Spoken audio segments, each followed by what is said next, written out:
Hi, everyone. As he said, I am Maureen Botoman, currently working at Pluralsight. I just want to start out with letting you guys know this morning my dog got porcupined on a trail. So I started my morning with a trip to the emergency vet. So if I'm a little flustered, that's my excuse of the day. Like 40 quills to the face. It was an adventure. He's in good spirits. He's got some drugs. But yeah, so I'm currently working at Pluralsight, and I got into accessibility at Pluralsight through a very deliberate path. I missed our developer stand-up one morning that we used to have 3 days a week with all of our engineering teams, and I got into work like 15 minutes late, and one of my teammates tells me, "Oh, by the way, our CTO asked for someone to own accessibility for the company," and I said, "You'd do it." Okay, cool. So at that point, I realized I needed to skill up. I had never done much in accessibility. I'd worked some in front-end web development, which obviously touches base with that. But over the last 3-4 years, I've really gotten to dig in at our company, working across all of our product teams, as well as things like how do we speak to accessibility to our sales folks, or how do we train developers on our teams and doing kind of the site audits. And then, so that was where I started out thinking about accessibility. And then also, this talk will be talking about inclusivity on our teams. And I've always had a passion for diversity in tech. Obviously, I am a part of an underrepresented group in tech. So there's that side of it. But also, I like rooting for the underdog. I like creating worlds where anyone can succeed and creating those opportunities across the board. And that led me to things like launching a chapter of Women Who Code here in Utah and other things that have let me hear a lot of stories from women and from other people from underrepresented groups to learn about what they're experiencing on their teams and how we can make sure that we're meeting everyone's needs. That being said, this is not a talk about accessibility. It's also not a talk about diversity. This is a talk about inclusion and how we can be more inclusive across the board on our teams, in our products, and in the ways we work. And so why do we talk about inclusion? Oh, that's a blank screen. Cool. So sorry. Inclusion, well, when you think about inclusion, it's the state of being included, but it's also the state of not being excluded, and exclusion is context dependent. You can be excluded in one environment and not in another, even though you're the same person. And so exclusion is essentially a mismatch between humans and the environment that they're in.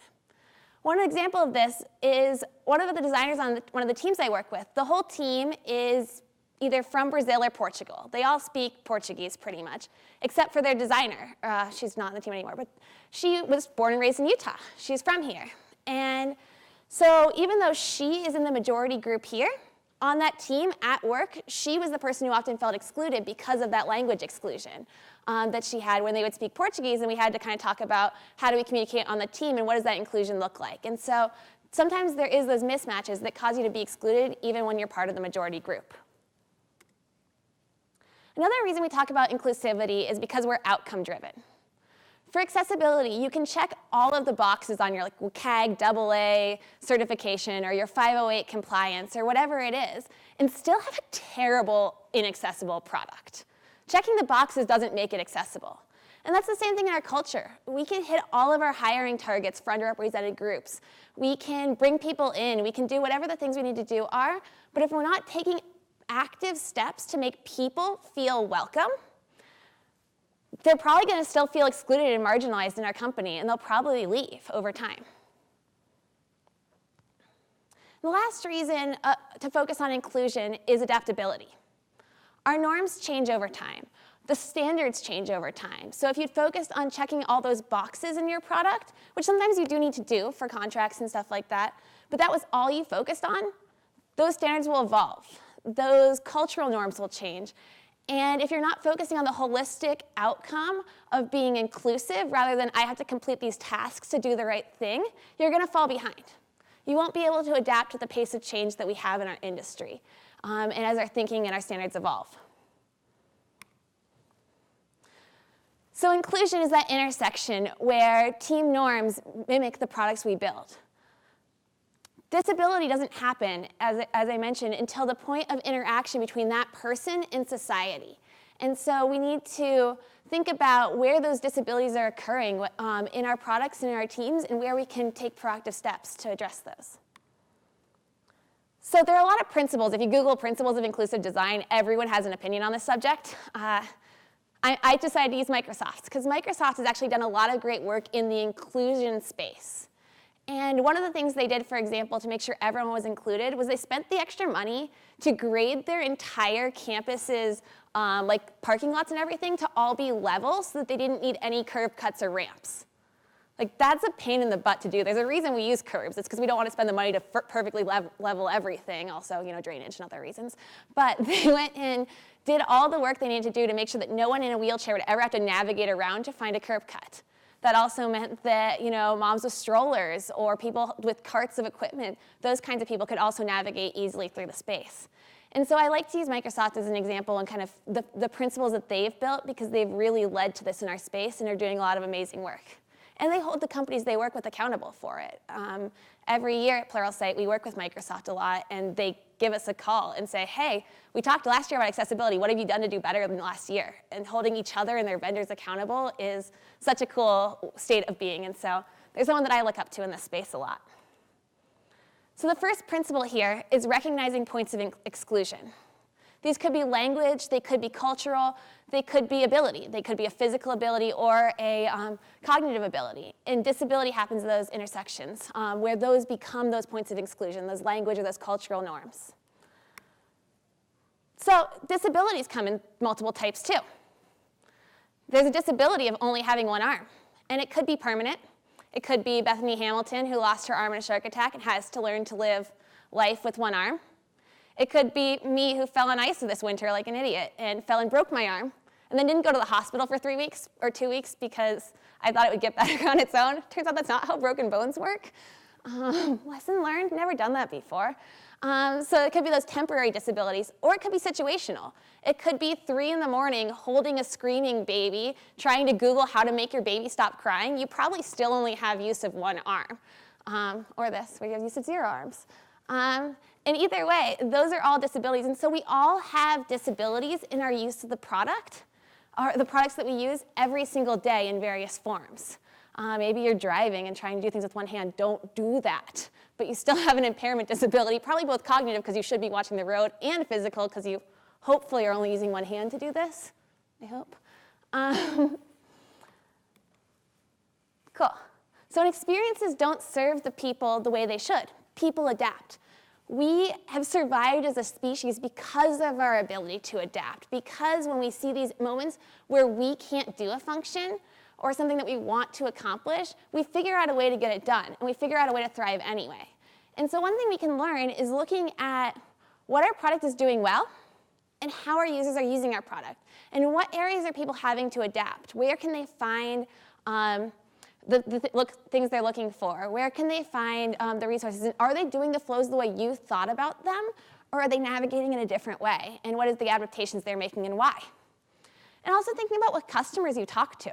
Because if you're only talking to the fan people who live in Utah, who probably have similar backgrounds to you, you're probably missing a lot of insight on ways that people can use your product. One of the things for us is that we do some work through our foundation, Pluralsight One, with refugee communities. And so we've made proactive efforts as part of our product discovery to go talk to those people, whether they're through the Norwegian Refugee Council or a local IRC chapter. But different times where we're able to get in front of a different type of customer helps us understand what adaptations that people are making as they're using the product. And then when you look at your team, does everyone fit the same mold? And how do people who are new to your team experience joining it? We all make assumptions like, oh, this person's like this or this person's like that. Like, we all have our own cognitive biases, and that's normal and that's natural. But are you taking steps to challenge those when you're interviewing someone different than yourself?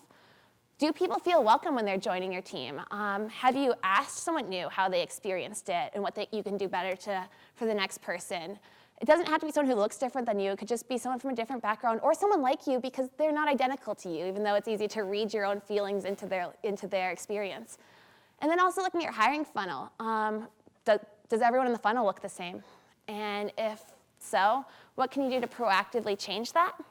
And also when you bring those people in, how are you keeping your own cognitive biases in check to make sure that you are giving everyone a fair chance at being on your team and being welcome? The next principle is learning from diversity. We adapt, we change. We talked about that already. But insights come when we look at and understand those adaptations. Are we forced to adapt to technology, or is technology adapting to the way we want to use it, the way that we're experiencing it? We have motivations in common as a species: survival, shelter, all these fundamental things that we need to survive. And what parts of those need is your product addressing, and what is the shared need across all of your product groups? And then how can you bring in new perspectives? We experience this on our teams a lot, especially if you're on a team that's relatively consistent and you all like each other, like you've worked together for a year or two, it's hard to decide to bring someone new in. I experienced this on the last dev team I was on before I moved into leadership. It was a team called Snug Bear. Love Snug Bear. But we had all joined from a different team. We'd chosen to split off together because we really liked each other. And the four of us worked really closely together, and we got so much stuff done. But at a certain point, we weren't having debates or discussions about the best way to do things. We were just doing the things that had worked well for us. We were just continuing on that pathway. And it was great. I had so much fun. It was one of the most fun times I've ever had on a team. But then when we looked back and we had a retro kind of after a year, and we were like, when was the last time we disagreed on something? And it had been a while. And we thought, well, what could we be accomplishing if we were challenging our expectations about how we should work more often? Are we just using this set of practices because we all agree on it? And how can we add that dissent? And so when we had some things change, I moved into management, someone else moved to a different team. And it, I think, actually reinvigorated that team rather than destroyed it. We thought about it as oh, we're such a great team, but bringing those new voices in caused them to rethink some of the choices we made, caused them to challenge those expectations and get those new perspectives. It's also one of the reasons that I love internships and apprenticeships. Those are ways that you can bring in someone junior to your team, and I always hear, oh, that'll slow us down. But the reality is, yeah, maybe you have to train someone else, but what is that person going to be adding? And it's probably not technical expertise in a given subject, but it is a different perspective. It's someone who will force you to explain the choices that you made and really think through them in a critical way. Often these people bring in so many great new experiences from the way that they've learned and the way that they've joined, and they can come into your team for 3 months or whatever it looks like at your company and say, hey, maybe we should do it this way, or have you guys thought about this, or why do you do this? That's one of the things I encourage all of our interns to ask, just why? Why is that the way you guys chose to do it versus any other way? And so that helps you get those new perspectives without having to shake up a group that you really like working with. And then lastly, when you're hiring, make sure to hire for commitment, not for culture. Don't hire the people who are a culture fit, because then you end up with a company of a whole bunch of people who look and think like you. And that's not a great way to get those different perspectives and to challenge your expectations. So hire for commitment to the company, to your team, to your values, whatever it is, but don't look for that culture fit or someone who just seems like they fit in here. And then in your product, how do your users find their way? How do they navigate through your site when we're learning from that diversity? Which flows are common and which flows aren't common? One of the best things that we can do for our customers is provide multiple clear ways to accomplish the core tasks. Because not everyone will want to do the one standard way that you've defined. And so they'll go try to figure out ways that work for them and hacky ways and all these different things. And if you're providing multiple entry points for key experiences, people can get there in the way they want. But there should also be a clear pathway. There should also be an obvious way to accomplish the task and then some other ways to get there in a roundabout way. I recently had this discussion we changed our navigation on Pluralsight. And one of the goals of that was to bring more people into our browse experience, because we really like our browse experience. It's cool. It surfaces a lot of content that doesn't get surfaced elsewhere. And it was pretty hidden in our nav before.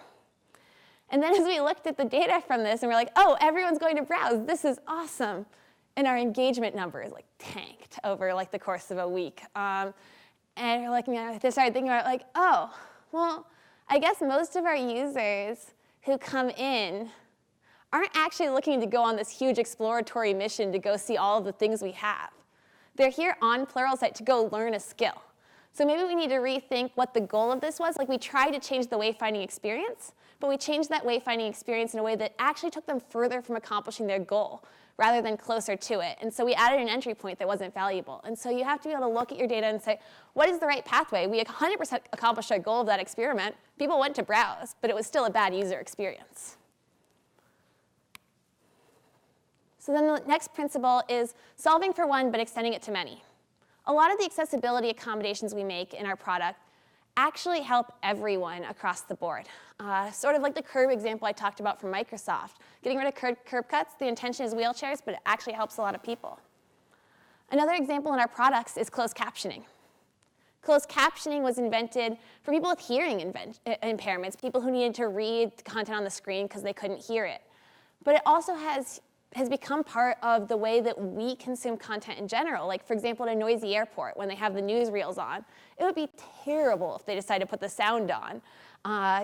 Just add to that great airport noise, hearing some news anchors. But they use the closed captioning so that you can still consume the content if you want to and put it in the background if you don't. When I was a kid, my mom had this rule about educational content. Everything we watched had to be educational, so we watched a lot of things in foreign languages because that counted. But the other thing we'd do, if there was like a movie we wanted to watch, she would let us do it when we were kids and still learning to read if we muted it and put on closed captioning. So I learned to read a lot from closed captioning in movies. It was a questionable choice, so we learned to read. Now sometimes it still feels weird to hear the audio because I spent years of my life only having closed captioning. Another example would be high contrast on your phone. Your phone screen being able to increase the contrast. We use that when we're in bright sunlight, but one of the foundational reasons that exists is for people with vision impairments or people who need to have different kinds of contrast-related vision issues or, for example, color blindness, that kind of stuff. They can use that high contrast to be able to more clearly see the elements on the screen. And when we're solving for one and extending to many, we don't have to reinvent the wheel. Not everything has to be this whole huge architectural change to the way that we operate.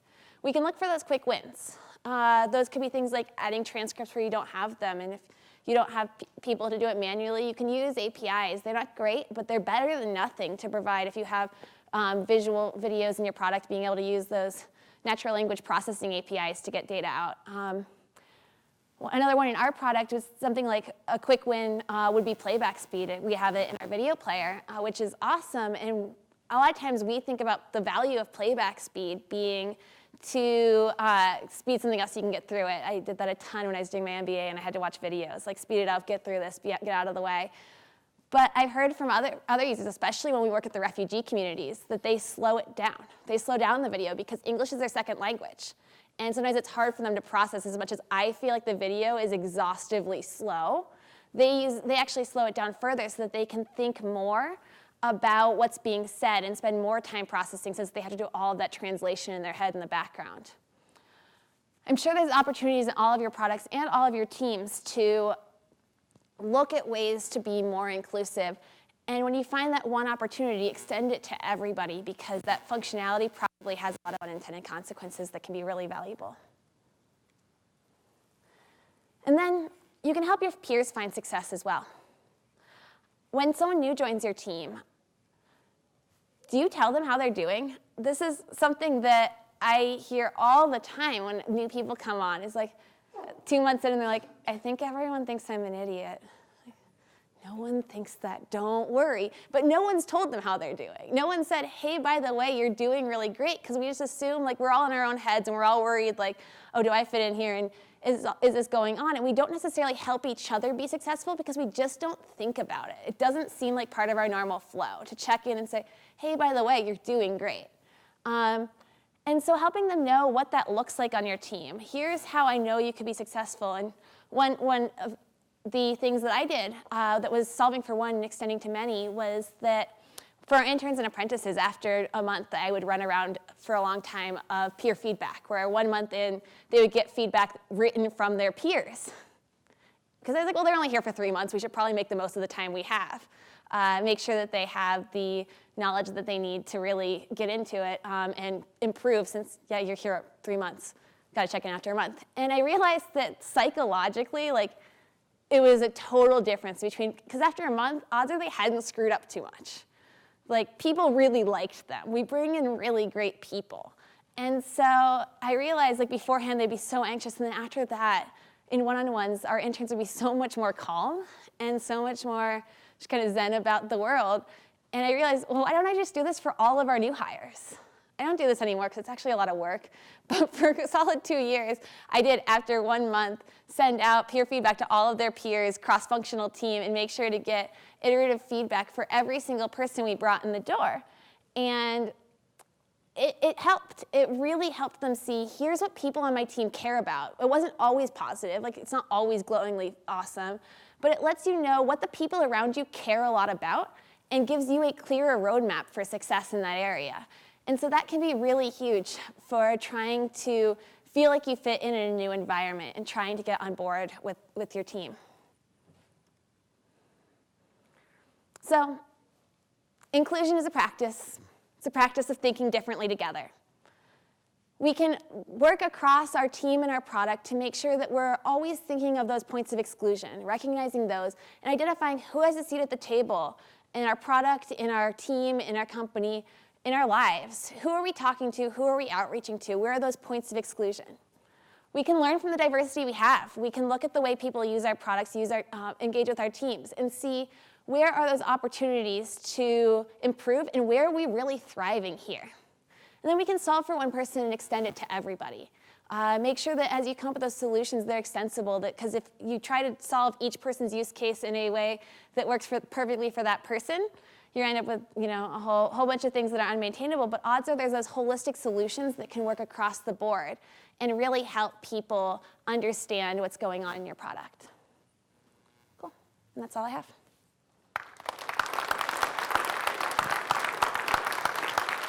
Thank you, Maureen.